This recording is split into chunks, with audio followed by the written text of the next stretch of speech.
নমস্কাৰ আপোনালোকে চাবলৈ আৰম্ভ কৰিছে নিউজ নাও আৰু মই অনুপম বৰা অসম জাতীয়তাবাদী যুৱ ছাত্ৰ পৰিষদ যোৰহাট মহানগৰ সমিতিৰ কাৰ্যালয়ত সাংগঠনিক শহীদ মানস প্ৰতিম বৰুৱাৰ 18তম মৃত্যু তিথিৰ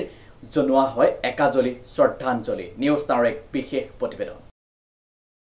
অসম জাতীয়তাবাদী যুৱ ছাত্ৰ পৰিষদ যোৰহাট মহানগৰ সমিতিৰ কাৰ্যালয়ত সাংগঠনিক শহীদ মানস প্ৰতিম বৰাৰ 18তম মৃত্যু তিথিত একাজলি শ্ৰদ্ধাঞ্জলি জ্ঞাপন কৰা হয় উল্লেখযোগ্য যে সাংগঠনিক শহীদ হিচাপে পৰিচিত মানস প্ৰতিম বৰাক সকলো বিষয়া আৰু সদস্যই গভীৰ শ্ৰদ্ধাৰে স্মৰণ কৰে সাংগঠনিক শহীদ মানস প্ৰতিম বৰাৰ প্ৰতিচ্ছবিত মাল্যাৰ্পণ কৰা হয় আৰু বন্তি ধূনা ধূপাজি প্ৰজ্বলন কৰি একাজলি শ্ৰদ্ধাঞ্জলি জ্ঞাপন কৰা হয় যুৱ ছাত্ৰ পৰিষদৰ একালৰ যোৰহাট জিলা সমিতিৰ সাধাৰণ সম্পাদক মানস প্ৰতিম বৰাৰ আজি এই বাৰ্ষিক মৃত্যু তিথি আজিৰ দিনটোতেই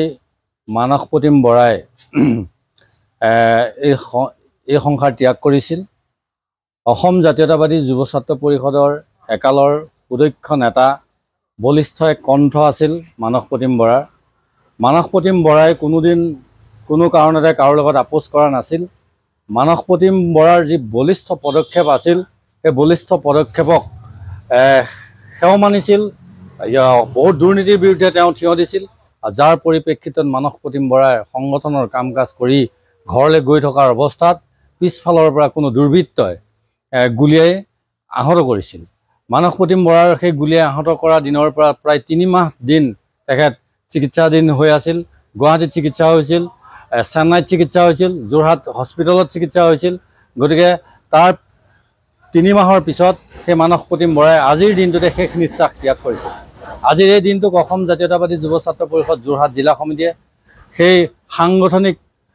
শহীদ ঘোষণা কৰা হৈছিল মানস প্ৰতিম বৰাক আৰু সেই সাংগঠনিক শহীদ মানস প্ৰতিম বৰাক আজিৰ দিনটোত আমি শ্ৰদ্ধাৰে সোঁৱৰণ কৰিছোঁ আৰু তেখেতৰ বিদেহ আত্মাৰ আমি চিৰশান্তি কামনা কৰিছোঁ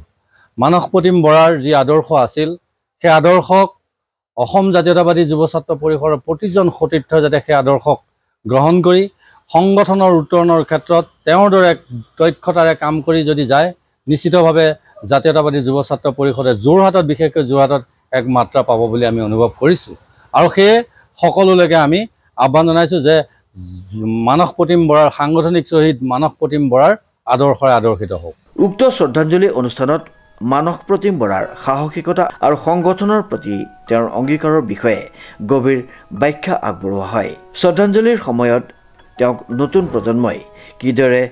পথ প্ৰদৰ্শন লাভ কৰিব তাৰ ওপৰত এক ব্যাখ্যা আগবঢ়োৱা হয় উক্ত অনুষ্ঠানৰ জৰিয়তে মানস প্ৰতিম বৰাৰ স্মৃতিত সকলো সদস্য মিলিত হৈ যোৰহাট জিলাৰ সমিতিৰ তৰফৰ পৰা একাজলি শ্ৰদ্ধাঞ্জলি জ্ঞাপন কৰা হয় অনুপম বৰাৰ ৰিপৰ্ট নিউজ নাও